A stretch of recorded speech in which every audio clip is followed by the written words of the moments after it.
యెహోషువ గ్రంథము 14వ అధ్యాయము మొదటి వచనం నుండి. ఇజ్రాయేలీలు కనాను దేశమున పొందిన స్వాస్థ్యములు ఇవి. మోషే ద్వారా యెహోవా ఆజ్ఞాపించినట్లు యాజకుడైన ఎలియాజరును నూను కుమారుడైన యెహోషువయు ఇజ్రాయేలీల గోత్రముల యొక్క పితరుల కుటుంబముల ప్రధానులను చీట్లు వేసి 9 గోత్రముల వారికిని అర్ధగోత్రపు వారికిని ఆ స్వాస్థ్యములను పంచిపెట్టిరి. మోషే 2 గోత్రములకును అర్ధగోత్రమునకును యోర్దాను అవతల స్వాస్థ్యములనిచ్చియుండెను. అతడు వారిలో లేవీలకు ఏ స్వాస్థ్యము ఇయ్యలేదు. ఏసేపు వంశములకు మనష్షే ఎఫ్రాయిములను 2 గోత్రముల వారు నివసించుటకు పట్టణములను వారి పశువులకును వారి మందలకును పట్టణముల సమీప భూములను మాత్రమే కాక లేవీలకు ఆ దేశమున ఏ స్వాస్థ్యము ఇయ్యలేదు. యెహోవా మోషేకు ఆజ్ఞాపించినట్లు ఇజ్రాయేలీలు చేసి దేశమును పంచుకొనిరి. యూదా వంశస్థులు గిల్గాలులో యెహోషువ ఎద్దుకు రాగా కెనజీయుడకు యెఫున్నె కుమారుడైన కాలేబు అతనితో ఈలాగు మనవి చేసెను. కాదేషు బర్నేయాలో దైవజనుడైన మోషేతో యెహోవా నన్ను గూర్చియు నిన్ను గూర్చియు చెప్పిన మాట నీవెరుగుదువు. దేశమును వేగుచూచుటకు యెహోవా సేవకుడైన మోషే కాదేషు బర్నేయాలో నుండి నన్ను పంపినప్పుడు నేను 40 ఏండ్ల వాడను. ఎవనికిని భయపడగా నేను చూచినది చూచినట్టే అతనికి వర్తమానము తెచ్చి తిని, నాతో కూడా బయలుదేరి వచ్చిన నా సహోదరులు జనుల హృదయములను కరుగు చేయగా నేను నా దేవుడైన యెహోవాను నిండు మనసుతో అనుసరించి తిని. ఆ దినమున మోషే ప్రమాణం చేసి, నీవు నా దేవుడైన యెహోవాను నిండు మనసుతో అనుసరించితివి కనుక నీవు అడుగుపెట్టిన భూమి నిశ్చయముగా నీకును నీ సంతానమునకును ఎల్లప్పుడూ స్వాస్థ్యముగా ఉండుననెను. యెహోవా చెప్పినట్లు యెహోవా మోషేకు ఆ మాట సెలవిచ్చినప్పటి నుండి ఇజ్రాయేలీలు అరణ్యంలో నడిచిన ఈ 45 ఏండ్లు ఆయన నన్ను సజీవునిగా కాపాడియున్నాడు. ఇదిగో నేనిప్పుడు 85 ఏండ్ల వాడను. మోషే నన్ను పంపిన నాడు నాకెంత బలమో నేటి వరకు నాకంత బలము. యుద్ధము చేయుటకు కాని వచ్చుచూ పోవుచూ నుండుటకు కాని నాకెప్పటి ఎట్లు బలమున్నది. కాబట్టి ఆ దినమున యెహోవా సెలవిచ్చిన ఈ కొండ ప్రదేశమును నాకు దయచేయము. అనాకీయులను ప్రాకారం గల గొప్ప పట్టణములను అక్కడ ఉన్న సంగతి ఆ దినమున నీకు వినబడెను. యెహోవా నాకు తోడై ఉండిన ఎడల యెహోవా సెలవిచ్చినట్లు వారి దేశమును స్వాధీనపరచుకొందును. యెఫున్నె కుమారుడైన కాలేబు ఇజ్రాయేలీల దేవుడైన యెహోవాను నిండు మనసుతో అనుసరించువాడు కనుక యెహోషువ అతన్ని దీవించి అతనికి హెబ్రోనును స్వాస్థ్యముగా ఇచ్చెను. కాబట్టి హెబ్రోను యెఫున్నె అను కెనజీయుని కుమారుడైన కాలేబునకు నేటి వరకు స్వాస్థ్యముగా నున్నది. పూర్వము హెబ్రోను పేరు కిర్యతర్బా. అర్బా అనాకీయులలో గొప్పవాడు. అప్పుడు దేశము యుద్ధము లేకుండా నెమ్మదిగా ఉండెను. యెహోషువ గ్రంథము 15వ అధ్యాయము మొదటి వచనం నుండి. యూదా వంశస్థుల గోత్రమునకు వారి వంశముల చొప్పున చీట్ల వలన వచ్చిన వంతు ఎదోము సరిహద్దు వరకును, అనగా దక్షిణ దిక్కున సీను అరణ్యపు దక్షిణ దిగంతము వరకును ఉండెను. దక్షిణమున వారి సరిహద్దు ఉప్పు సముద్ర తీరమున దక్షిణ దిశ చూచుచున్న అఖాతము మొదలుకొని వ్యాపించెను. అది అక్రబ్బీము నెక్కు చోటికి దక్షిణముగా బయలుదేరి సీను వరకు పోయి కాదేషు బర్నేయకు దక్షిణముగా ఎక్కి హెస్రోను వరకు సాగి అద్దారు ఎక్కి కర్కాయి వైపు తిరిగి అస్మోను వరకు సాగి ఐగుప్తు ఏటి వరకు వ్యాపించెను. ఆ తట్టు సరిహద్దు సముద్రం వరకు వ్యాపించెను. అది మీకు దక్షిణపు సరిహద్దు. దాని తూర్పు సరిహద్దు యోర్దాను తుది వరకు నున్న ఉప్పు సముద్రము. ఉత్తర దిక్కు సరిహద్దు యోర్దాను తుదునున్న సముద్ర ఖాతాము మొదలుకొని వ్యాపించెను. ఆ సరిహద్దు బేత్ హోగ్లా వరకు సాగి బేతరాబా ఉత్తర దిక్కు వరకు వ్యాపించెను. అక్కడ నుండి ఆ సరిహద్దు రూబేనీయుడైన బోహను రాతి వరకు వ్యాపించెను. ఆ సరిహద్దు ఆకోరులోయ నుండి దెబీరు వరకును, ఏటికి దక్షిణ తీరమునున్న అదుమమీము నెక్కు చోటికి ఎదురుగానున్న గిల్గాలునకు అభిముఖముగా ఉత్తర దిక్కు వైపునకును వ్యాపించెను. ఆ సరిహద్దు ఏన్షే మెఘు నీళ్ల వరకు వ్యాపించెను. దాని కొన ఏన్ రోగేలు నొద్ద నుండెను. ఆ సరిహద్దు పడమట బెన్ హిన్నోములోయ మార్గముగా దక్షిణ దిక్కున ఎబూసీల దేశం వరకు అనగా యెరూషలేము వరకు నిక్కెను. ఆ సరిహద్దు పడమట హిన్నోము లోయకు ఎదురుగానున్న కొండ నడికొప్పు వరకు వ్యాపించెను. అది ఉత్తర దిక్కున రెఫాయిముల లోయ తుదనున్నది. ఆ సరిహద్దు ఆ కొండ నడికొప్పు నుండి నెఫ్తోయ నీళ్ల యూట యొద్ద నుండి ఎఫ్రోను కొండ పురముల వరకు వ్యాపించెను. ఆ సరిహద్దు కిర్యత్యారీమను బాలా వరకు సాగెను. ఆ సరిహద్దు పడమరగా బాలా నుండి సేయూరు కొండకు వంపుగా సాగి కెసాలోనను యూరీము కొండ యొక్క ఉత్తరపు వైపునకు దాటి బేర్షెమెష వరకు దిగి తిమ్నా వైపునకు వ్యాపించెను. ఉత్తర దిక్కున ఆ సరిహద్దు ఎక్రోను వరకు సాగి అక్కడ నుండిన సరిహద్దు షిక్రోను వరకును పోయి బాలా కొండను దాటి ఎబ్నయేలు వరకును ఆ సరిహద్దు సముద్రం వరకును వ్యాపించెను.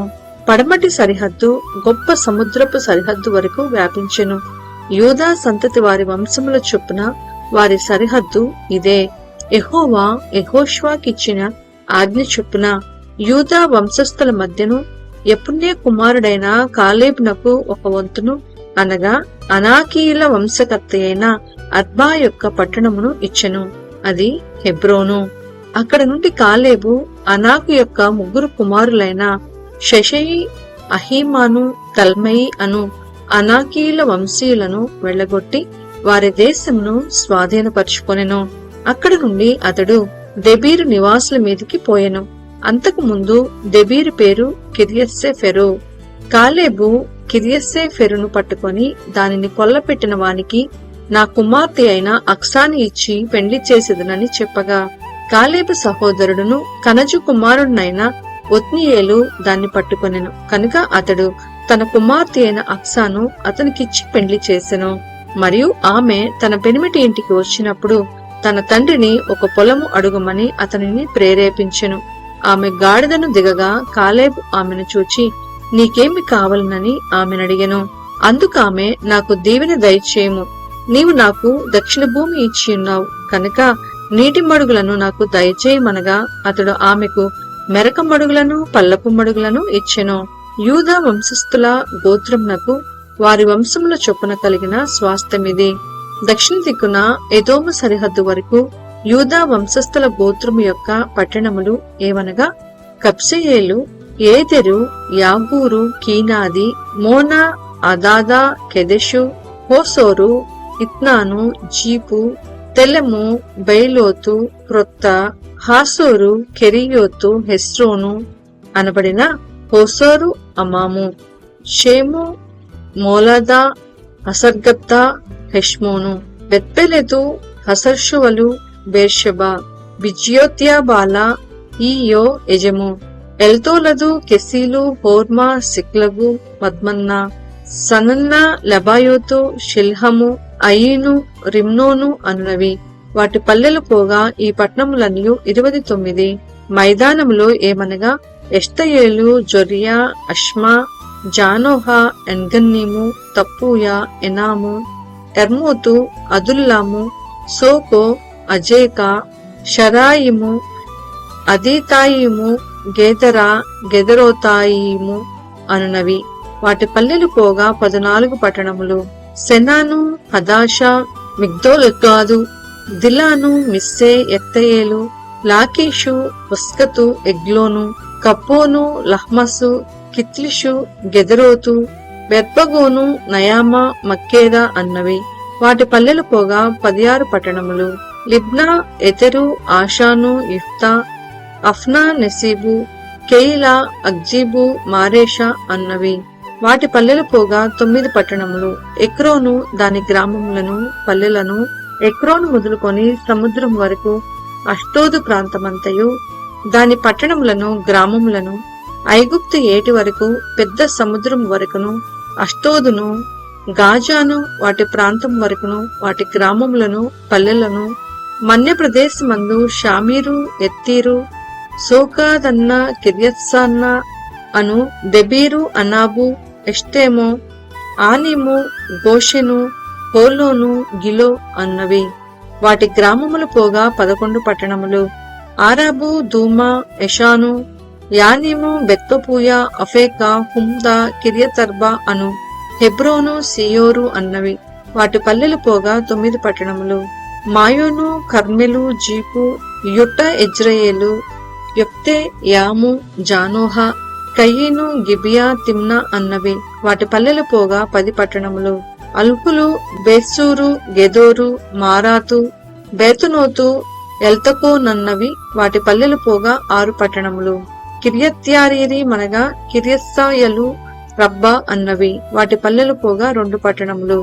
అరణ్యమున బేతరాబా, మిత్తీను, సేకాక, నిప్షాను, ఎల్మెలకు, ఎన్గెది అన్నవి. వాటి పల్లెలు పోగా 6 పట్టణములు. యెరూషలేములో నివసించిన యెబూసీలను యూదా వంశస్థులు తోలివేయలేకపోయేది కనుక యెబూసీలు నేటి వరకు యెరూషలేములో యూదా వంశస్థుల యొద్ద నివసించుచున్నారు. యెహోషువ గ్రంథము 16వ అధ్యాయము 1వ వచనం నుండి. యోసేపు పుత్రులకు చీటీ వలన వచ్చిన వంతు యెరికో ఎదుట యోర్దాను దరి నుండెను. తూర్పుననున్న ఆ యెరికో ఏటి వెంబడిగా యెరికో నుండి బేతేలు మన్యదేశం వరకు అరణ్యము వ్యాపించును. అది బేతేలు నుండి లూజు వరకు పోయి అతారోతు, అర్కీయుల సరిహద్దు వరకు సాగి క్రింది బేత్ పోరోను వరకును, గెజరు వరకును పడమటి వైపుగా ఎప్లెతీయుల సరిహద్దు వరకు వ్యాపించెను. దాని సరిహద్దు సముద్రం వరకు సాగెను. అక్కడ యోసేపు పుత్రులైన మనష్షే, ఎఫ్రాయిములు స్వాస్థ్యమును పొందిరే. ఎఫ్రాయిముల సరిహద్దు అనగా వారి వంశముల చొప్పున వారికి ఏర్పడిన సరిహద్దు అతారోతు, అద్దారు నుండి మీది బేత్ పోరు వరకు తూర్పుగా వ్యాపించెను.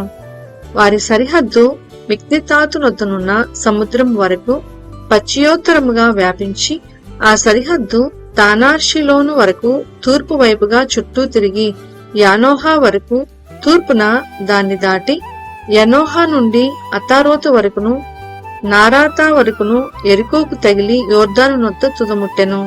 తప్పూయా మొదలుకొని ఆ సరిహద్దు కానా ఏటి వరకు పశ్చిమముగా వ్యాపించును. అది వారి వంశముల చొప్పున ఎఫ్రాయిముల గోత్ర స్వాస్థ్యము. ఎఫ్రాయిములకు అచ్చటచ్చట ఇయ్యబడిన పట్టణములు పోగా ఆ పట్టణములన్నయు వాటి గ్రామములను మనష్షీల స్వాస్థ్యములో నుండెను. అయితే గెజరులో నివసించిన కనానీయుల దేశమును వారు స్వాధీనపరచుకొనలేదు. నేటి వరకు ఆ కనానీయులు ఎఫ్రాయిముల మధ్య నివసించుచు పన్నుకట్టు దాసులై ఉన్నారు.